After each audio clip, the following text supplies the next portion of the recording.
Yes, friends, today we are going to discuss about one of the most important characteristics of oligopoly market condition, that is cartel.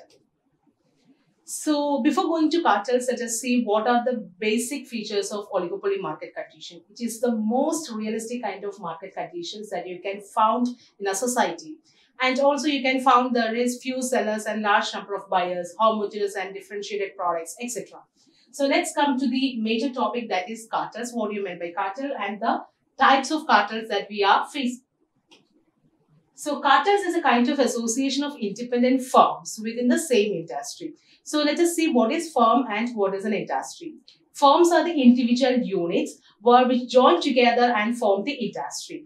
So generally this cartel is a kind of secret or the tacit agreement which is mainly based on to make some decisions on the pricing, output, and also to make some sales and profit maximization.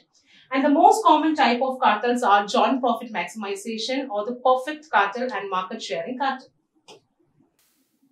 So now we are going to discuss about joint profit maximization cartel. Joint profit maximization cartel, which means they just rolled as a single entity, or it is a group of firms which jointly they will make some decisions on the prices and the output level, and they'll also act as a monopoly price decision makers. So this is the joint profit maximization cartel which that we can found in oligopoly market condition.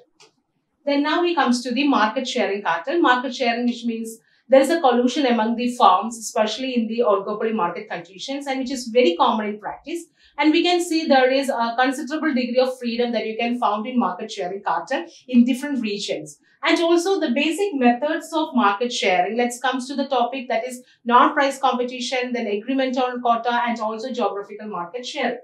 Let's see what is non-price competition. They're mainly focusing on the different kind of selling costs. That means advertisements, marketing strategies, and all to increase the sales.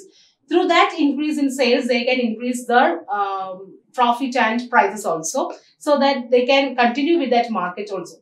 Then we comes to the market sharing agreement on quota. So the quota will be decided by the central board and given to the each members of these cartels, and that members can produce the commodities and they can fix the price as per the decisions from this central board of cartel.